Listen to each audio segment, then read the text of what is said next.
Hello, I am also Carson, and today I'll be interviewing my dad.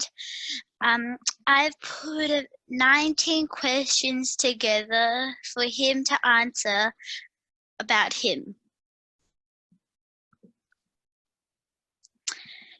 So, I'll start with my first question that I would like. Before, if it's okay with you, Oscar, I'd like to say thank you for taking this opportunity to ask me some questions. I'm looking forward, perhaps a little nervous on some of them, but you know, who knows what's going to come out of your mouth. I'm looking forward to it. So thank you for this opportunity. So, my first question is, why do you like opportunities? Good question. Can I ask why you asked that question? I just thought about it because you say there's lots of opportunities in this sort of area. So I would like to understand why you like them. It's just a different question that I've never heard it being answered before. Perfect. All right, well, thank you, because I use opportunities a lot, don't I? And yes. Something, and I call problems opportunities because I see everything as an opportunity to learn. Because one of the most important things for me is that I learn from every situation. And one of the things between you and I is, you know, what's your only responsibility? To learn. Yeah, what's everything else? Negotiable. Correct. So at the end of the day, opportunities mean for me lessons. And it means that I can look at something that is a problem and try and create an opportunity out of it. So, and you remember Mick Hawes? You remember Mick? Took it down in Tasmania. So. But didn't he have the chickens? No, that's Paul. But that's yes, but that was the same time I met Paul. So that's where I learned that. Okay. So thank you. Does that answer your question?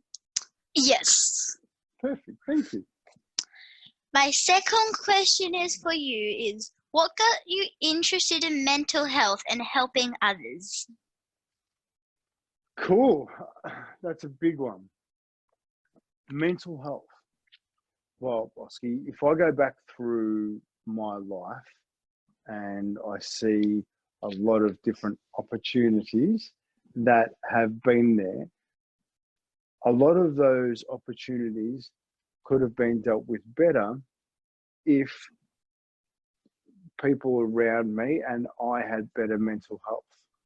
Because when the difference between good mental health and bad mental health is the input that you put in.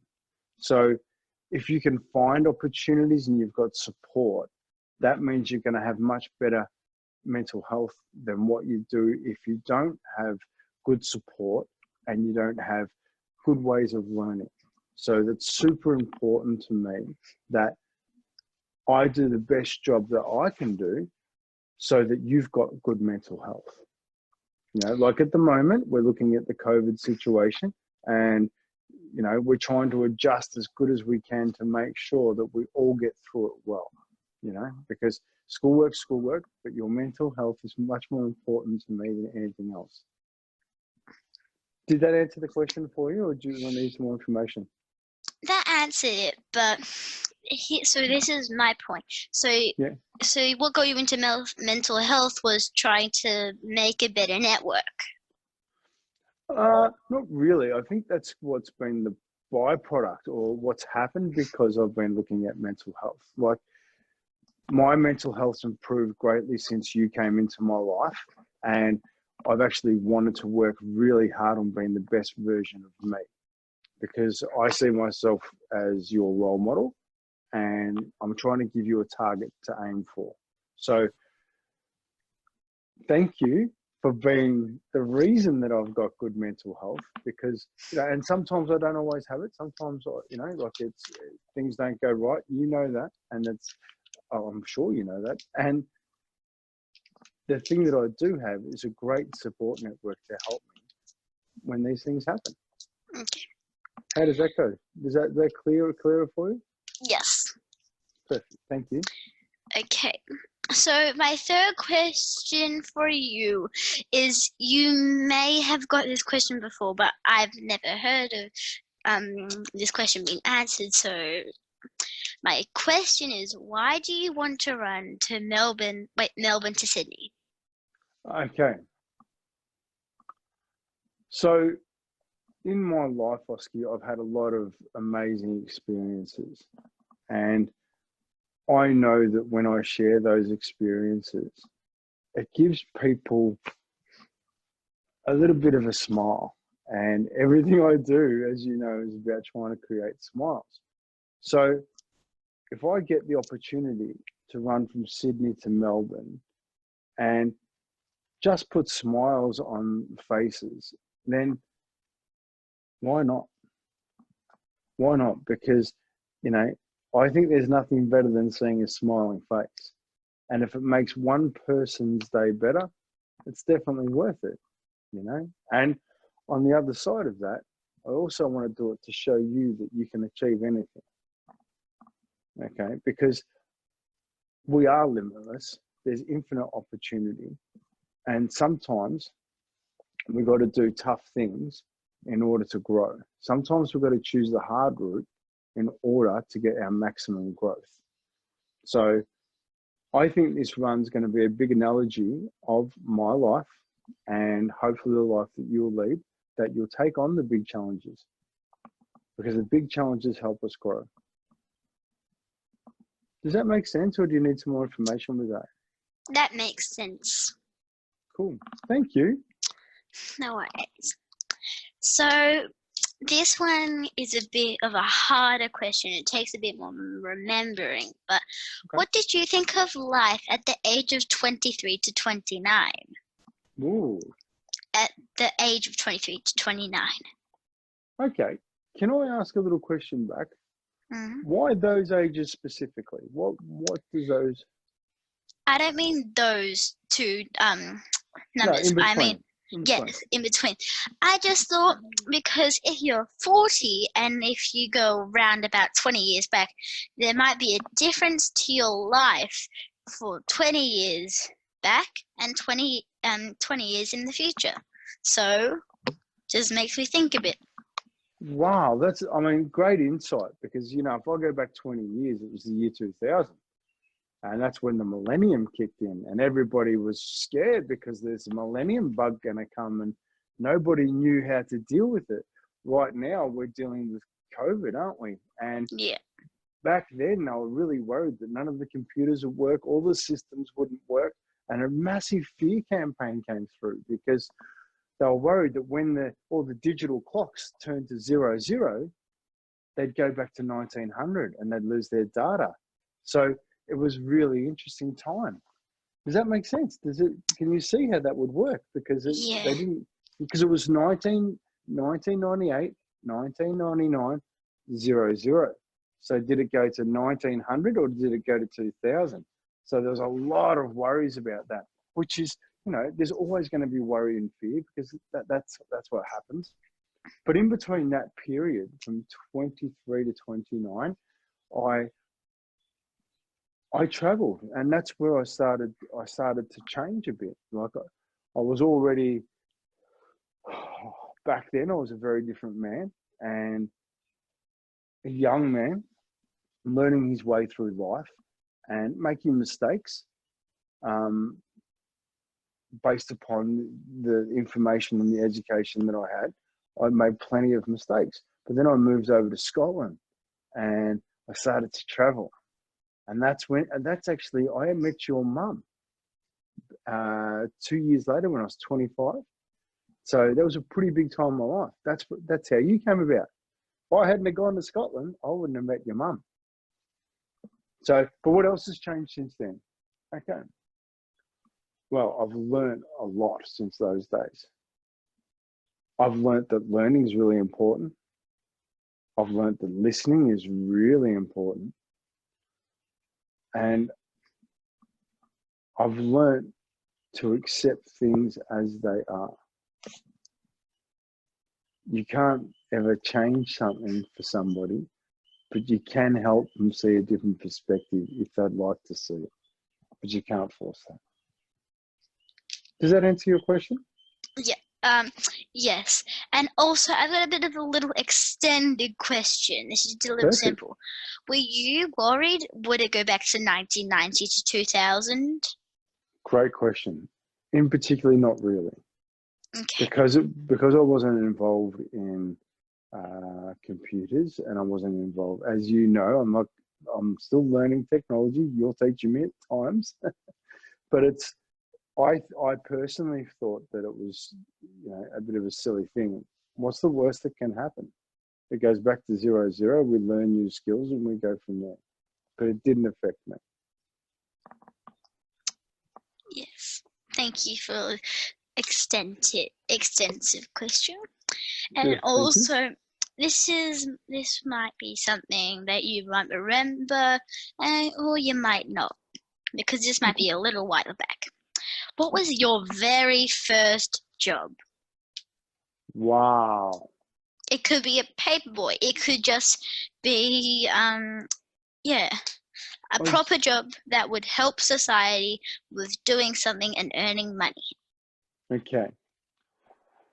Well, it may have just been a job of convenience, but something that I did in my very, very first job. Your nana had to work a lot to provide for us 3 kids. So we used to have to go to childcare. And after school care program, when I went from grade 6 to grade 7, there was no opportunities for me to have an after school care program at that point. And Nana didn't really want me to go straight at home because I was still young at that age. So I actually got a job working at the after school care program. And I worked at the after school care program from the age of 12 years old. So I used to get paid to play with kids, but not only that, I used to have to help do the dishes. I had to help do all the fruit. What, does that surprise you? Yes. Why does that surprise you? I never expected, like, my father, when he's a mental health worker, to be someone who works at a child care program. That just, at the age of 12, you do dishes. Yeah. My mind is blown. Well, at the age of 13, I was doing paper round, and I used to clean Tucker Bag as well, so which is a shopping centre. So I had 2 jobs, and then from there I went out to work as a brickies labourer when I left school, and that was interesting. But basically, I've pretty much worked since I was 12 years old. Okay. So, my other question is for you. Why do you want to give, but sometimes you don't want to receive? Ooh, that's a big question. Can I ask why you ask that question? What is it you've seen that's something that you see? I just notice a lot that you give, but I never see you receive, it's like tennis. I see you like it's just a prime example. It's like you always like hitting the ball, like you receive. Okay, let me just rewind that again. So like you will give, but sometimes you don't want to receive. That's a really good observation, Oski, because it's fascinating. I didn't know how to receive for a long time, and I'm still learning. And the fact is, you can't give unless somebody's willing to receive, right? So part of my life has been absolutely amazing, and I have some of the most amazing friends in the world because I give all and I receive from them the love back. You think about the good people in our lives. You've got Rob and Eric. That's a give and receive relationship. Yeah. So I've got Paul Purden, Alan Stevens, Jerome, Paul Stratton, all these amazing Angela Heiser, Kylie Heiser. And I actually believe that the Campfire Project is probably one of the biggest places that I've learned to give and receive. So that's. But if it's okay with you, so I'd like to ask you How would you like to see me receive? What are the things that you would like for me to receive? That's a tough question because sometimes you say you don't want anything. So I kind of think, how do I get you to receive? I know you receive like when like you give when you like when you how do I put this when you give and then someone gives you and then you have to receive it. I don't like that's just well I don't know. It's just that's just if I would give to you, if I wait I don't know. I really don't know. Can I say something? And I want to thank you for this question because it's a pretty powerful question. So I don't have a lot that I want. Yeah, that's what I've noticed. Yeah. So the things I want are for you to be the best version of you. I want to be the best version of me. I want Mum to be the best version of her. And it was really nice this year because it's a real struggle to buy me something, you know. But the thing you got me this year for my birthday was just amazing. Do you remember what you got me for my birthday? The book about essential found it. Oh, you've got it. Yes. Yes.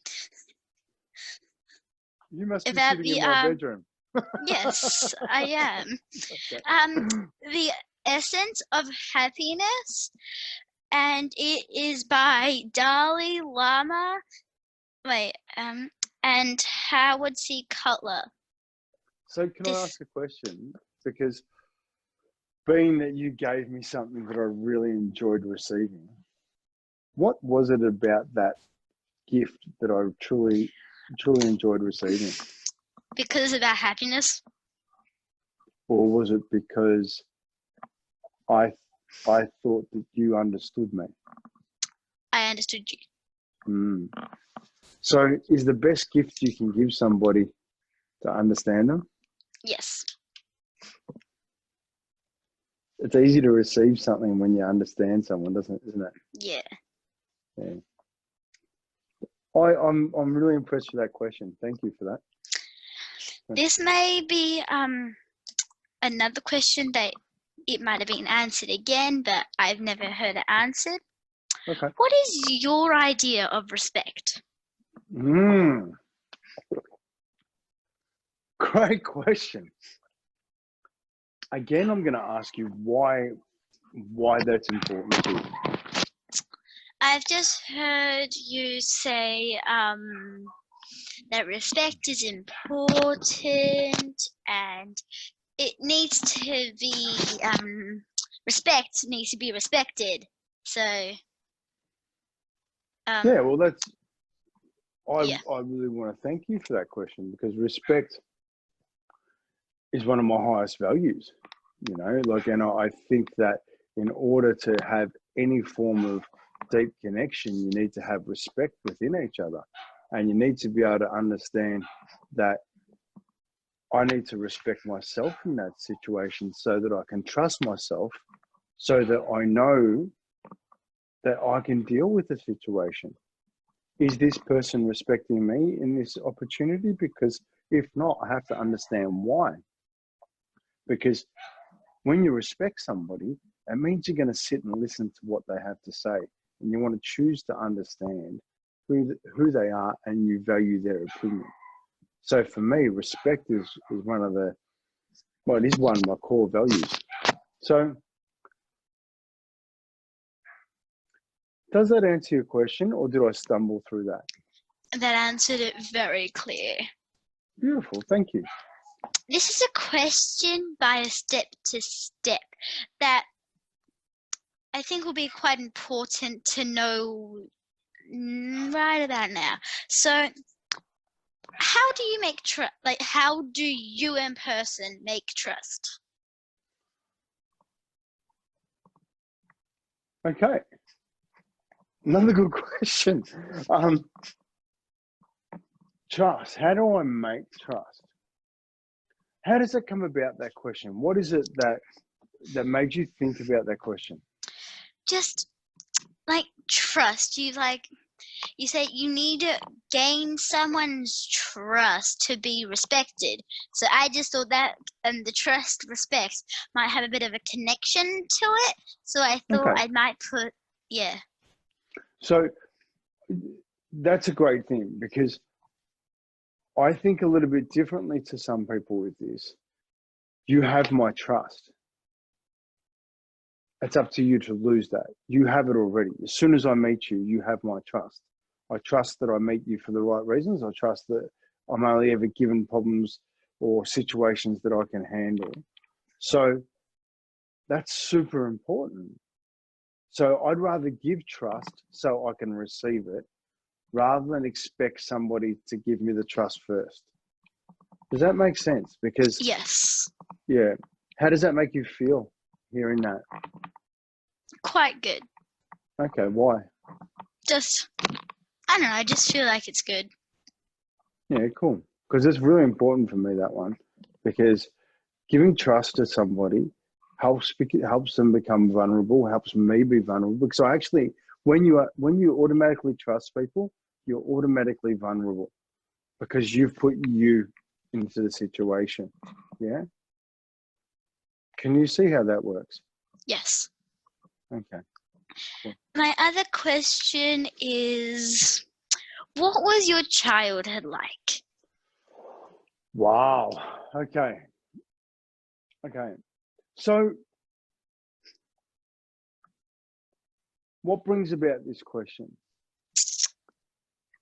I've heard a lot of mum's childhood and stuff. I've heard about babkas and everything, but I haven't heard anything about your childhood, except with the question about your very first job. That was quite surprising, but yeah. Yeah, cool. Okay. So my childhood, I don't remember lots and lots and lots, but I do know that Nana was really, really supportive and really heavily involved in everything we did. We had, from Nana's side of things were always, she did her absolute best to make sure that we could do everything. And, you know, up until about the age of eight, when Nana and my father got separated. And there was a lot of, I had some really good friends. We lived in a court, and we used to ride our bikes a lot. We spent a lot of time out of the house, not a lot of time in the house. I don't remember spending much time with my dad, and not all the times that we did were great. So that was interesting.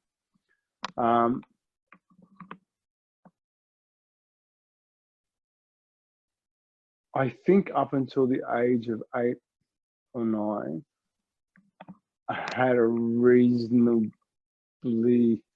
normal schooling, reasonably normal bits and pieces. Yeah. So I don't feel I'm answering it quite properly at the minute, because there's some opportunities that I don't remember and I don't know about properly. So if in time you've got more questions about that, I'm happy to answer them. I'm happy to look into it. How does that feel? I understand. I understand your answer. Yeah. Okay. Why? What is it you understand about my answer? I understand that you don't remember some of your childhood, Mm-hmm. so if you say it, you might not say it correctly. Therefore, it might not be the truth. Yeah. So that's a funny thing, because it's only my truth. You know, everybody's got their own version of what happens in life. And that's why two people can go have the same experience and see it differently. Remember when we were lying in bed and we looked at the book and I said, is that a young lady or an old lady? And you said it was a young lady. And I'm saying, no, it's an old lady. It's an old lady. And we're looking at the same picture. And Dad, it's a young lady. It's a young lady. And then I showed you the picture of the old lady, and you only had seen the picture of the young lady. And then you could see both the old lady and the young lady. Do you remember that? how we're both looking at the same thing. We're both right. Yeah. So, yeah. Anyway, cool. So, does that answer that one? You good with that? Yes. Cool. Thank you.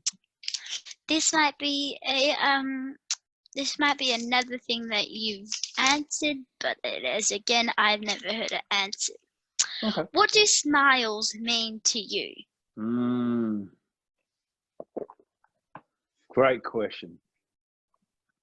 Great question. What does a smile mean to me?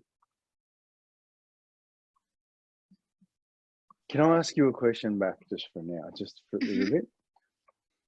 What do you think of when you see smiles? What is it about? Do smiles? Happiness? Right. Support, safeness, comfort, socialized, supporting others, giving others happiness.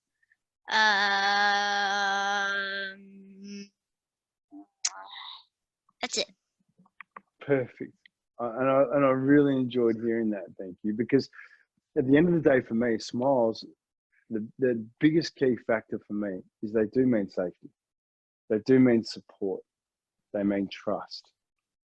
When someone's smiling at you and you can see it in their eyes, can you look at my eyes? Am my eyes saying trust, or am I probably the camera's really good, so I got lots of wrinkles. Yes, safe. Yeah. So yeah, but they do. Like, so when you smile, when we go for a walk and I say morning, and we're always smiling, people smile back and want to talk, don't they? Not all the time. Not everybody, not all the time, true. But in general, it's a good interaction, isn't it? Yes. Yeah. So what do smiles mean to me? Safety, happiness, opportunity.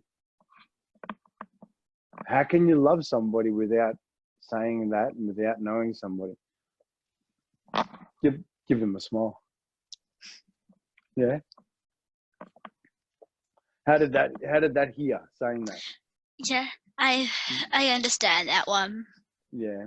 Do you feel that one? Because your answer was pretty good, and So this is a question, another one for you. What made you start Sunday sessions? What made you like?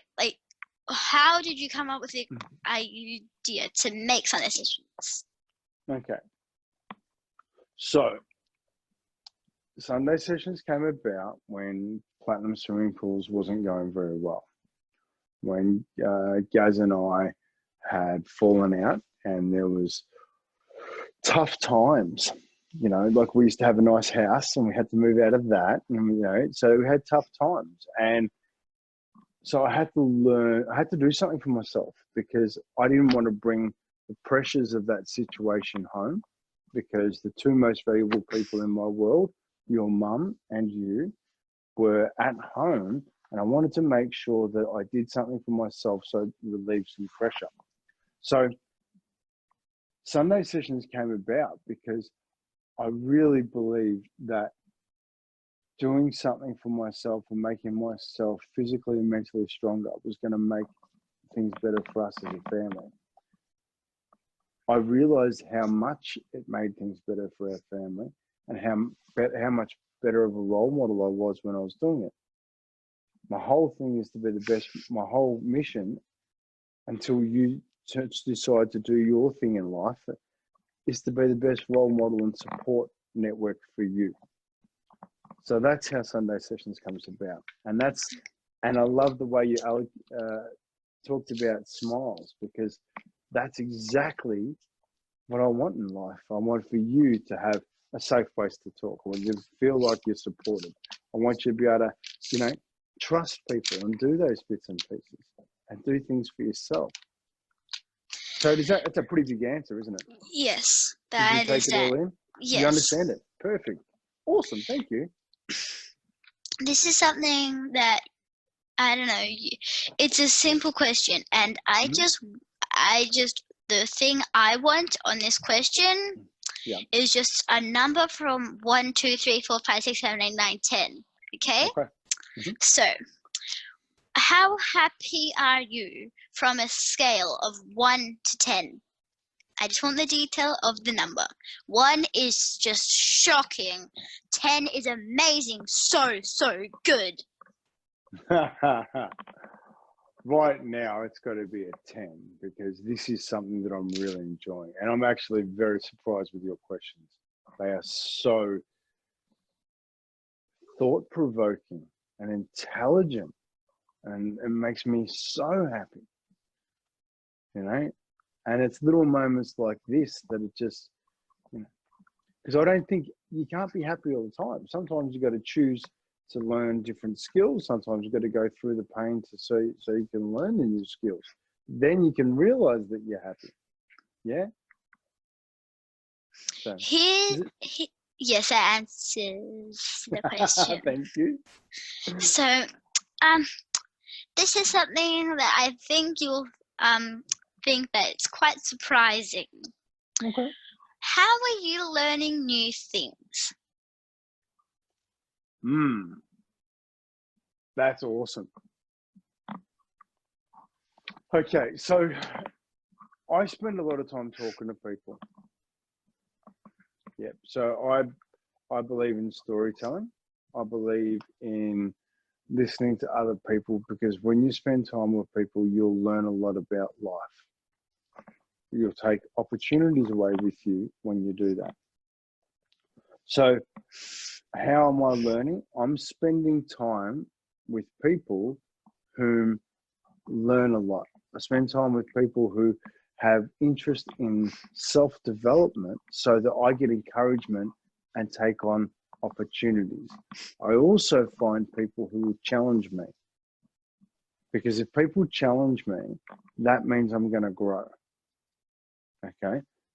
So you ever notice, and I think I'll never forget the day that you were doing a maths question and you were hating it. You just didn't want to do it. And it was division, and it was killing you.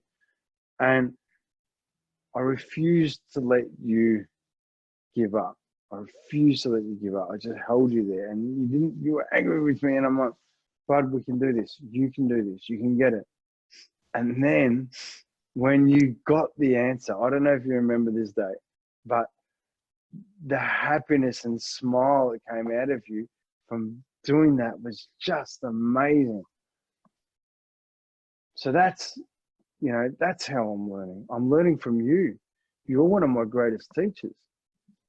And one of the things that I think that I can do, and I try my best to do with you, I don't always get it right, but is to let you fail, let you do things, and then try and help you navigate how to make things happen. Give you pointers along the way, but I think that's one of the best ways to learn, is to just try things. How does that feel? Yes, I understand. How does it make you feel, though, to hear that? Does it make Quite you think nice. about things? Okay. Does it make you think about doing things differently, or does it take you to positions, go, okay, maybe I can try doing that now? Not give up. High five. Wait, Oh, clap, thank you very much. Congratulations on learning Zoom. So, what's a happy life to you? Can you explain that a little bit more for me?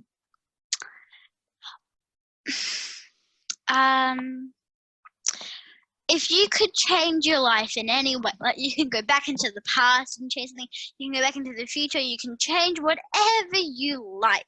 This is in your mind. You can and you've got to tell. So you can change rubbish bins, you can change the house, you can change the future, you can change the past.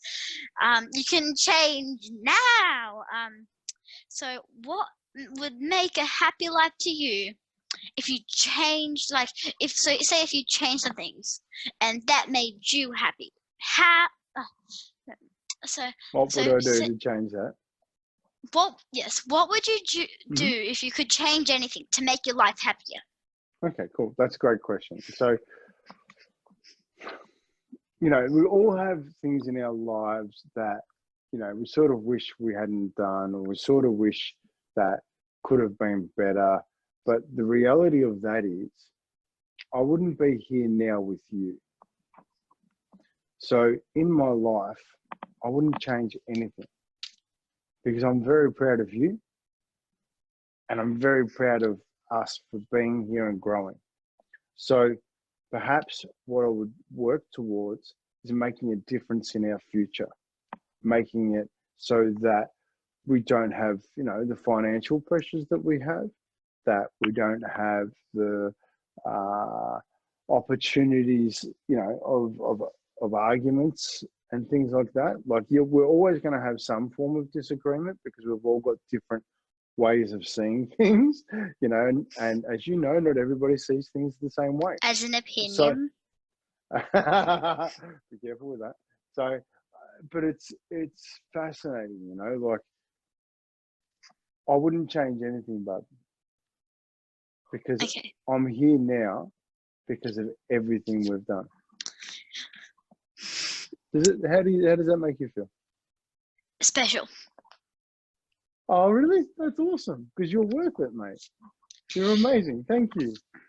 So I would like you to answer this in words, and just like say the value, so I'll tell you the question, I'll tell you what I would like for an answer.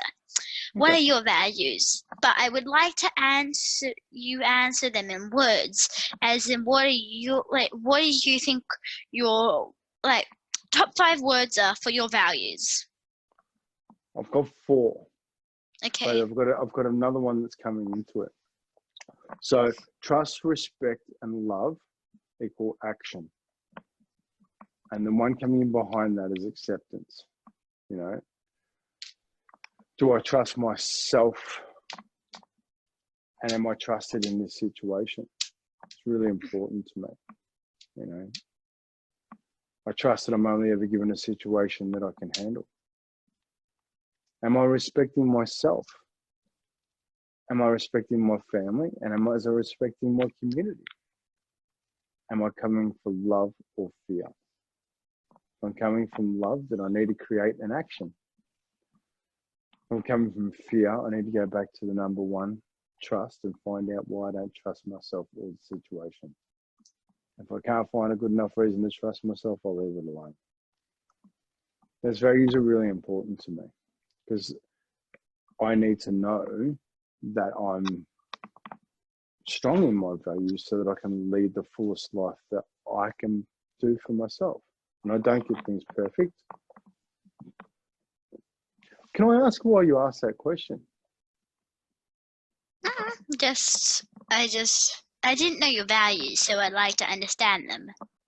Okay. So I'm going to ask this question, and what is a superhero to you? But what I want you to do is I want you to picture a superhero in your mind, and then tell us what is its superpowers. It doesn't have to be climbing walls or anything. It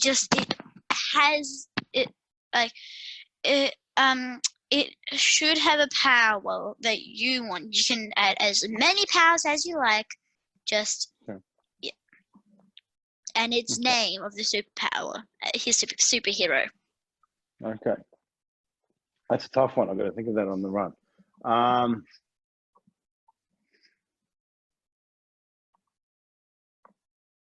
I'm going to go with Love Man. Okay. Right. And Love Man's got this massive heart.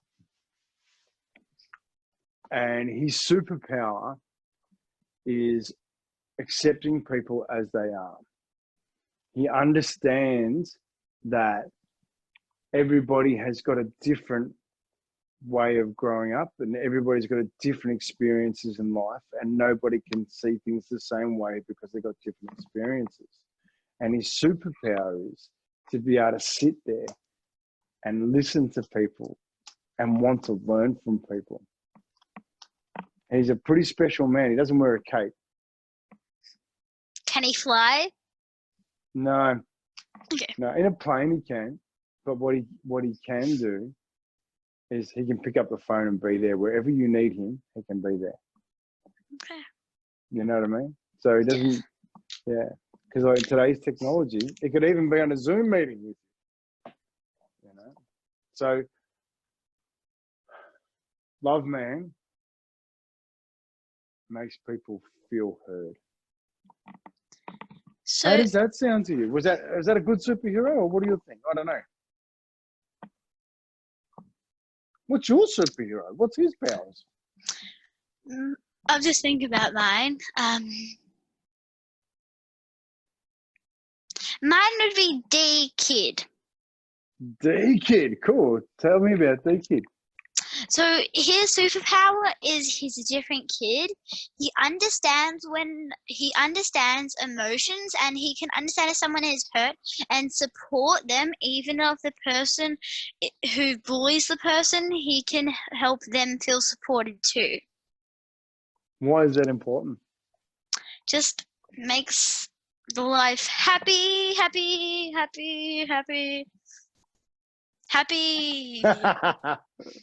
Nice work. Cool. Great And question.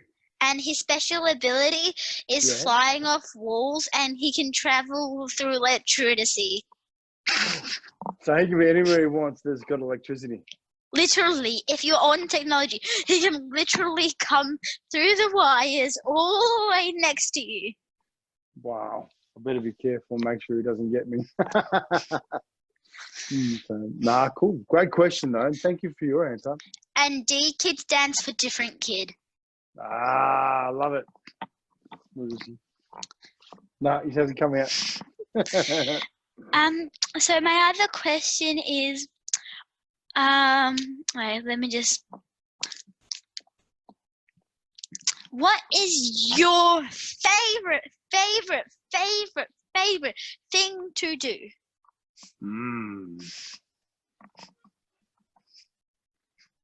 My most favorite thing in the world to do is to get to know somebody. I love meeting people and learning about them. And I love, that includes you, by the way. I love learning about you. There's lots of lessons that you're going to go through, and they're all going to be different, and they're all going to be amazing, and some of them not so amazing. And, you know, we'll tackle those opportunities when we get the chance. But I just love spending time with people, learning about their stories, because people have the most beautiful stories when they share them with you. You know, like we're going to go and see Maureen soon, and you know, we're going to learn about Toby and you know what we're going to do with Toby, and it's going to be an emotional time. But do you think that's going to make Maureen feel safe? Yes. Do you think it's going to be special for her because we're there? Yes. Does that put a smile on your face? Yes. Here's a job, and it can't be the job you are doing right now. Well, I'm not actually doing a job, am I? Yeah, but like you're helping people, so I'm classifying that as a job, doing Zoom and stuff. So thank you. This is a job. So what would be? What is your favorite job? What would I be if I could be anything? No, if there's if I could choose any job in the world, is that what you're asking? Yeah. What would be the one that would just put a smile on your face to do? My most favorite job in the world would probably be to host deep and meaningful interviews and help people connect, help people get to know each other in a way they didn't think they knew how to do. Because that's the one thing for me that I believe everybody can connect if we're prepared to listen to their stories. So I think I'm doing my most favorite job in the world. I really am. But I just, you know, not everything pays in financial dollars, but I get paid in a wealth of knowledge, warmth, and connection. How does that feel? How does that feel to hear yes, that? I understand that one. How does it make you feel though? Because you heard it and you understood it. What does it make you feel like to actually know that?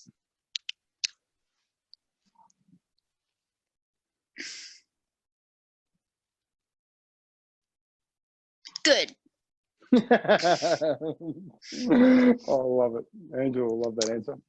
My final question. Ooh, okay, cool. This is just, you've got to pick either one. What is better for you, quality or quantity? Quality every time. Okay. That's just that for me. Because I can spend a lot of time with you, but what's the point if it's not quality? Because quality is where the deep connection comes in. Quality is where you take the time to get to know each other. You make the efforts. And I just, only because it's what's happening with Maureen, you and I are going to go and spend quality time that means a lot with her to make her feel safe. Or we could just go and spend normal time. What would feel better? Quality. Yeah. So for me, you know, the more honesty, the more you speak your truth, which is a beautiful thing, which we'll learn about. I think that's the key, mate. I think that's the key. Is that the last question? Yes. Awesome. So I want to thank you for today, Ossie. I want to thank you for interviewing me. I'm really stoked with some of your questions. They're really good questions, mate. What did you learn through this interview? That not everything can be, that not everything has to be great. Why is that? If it's great, then what's the point of life? It's just going to be, yay, it's great, and then it'll get boring and boring and boring. That's a pretty cool lesson. So it sounds like that you understand that tough times are here, but they're not here to stay. They're just here to teach us. Yes. Okay. Did it surprise you about the Millennium Bug? I don't know what a millennium bug is. Remember I talked about year 2000? Did that surprise you? I know what it is. Isn't it the what is it called? No, you weren't here. It's a triangle with, never mind. So the Millennium Bug was the Big Fear campaign. Remember I told you earlier about year 2000 when it went from 1999? Yeah. And everybody was scared that the whole world was going to collapse. So how can the world collapse at the year 2000? Because how did it get from 18 to 19?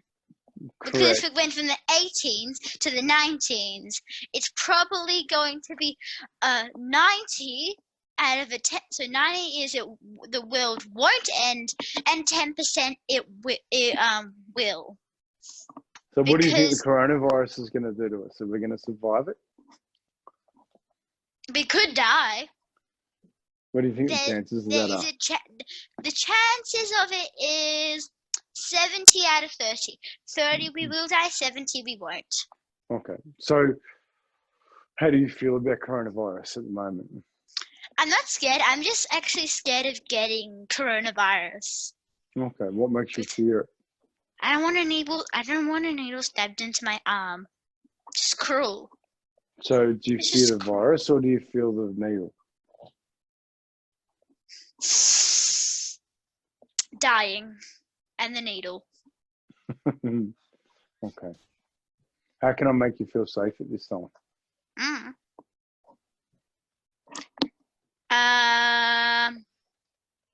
Really, I don't think there is a way.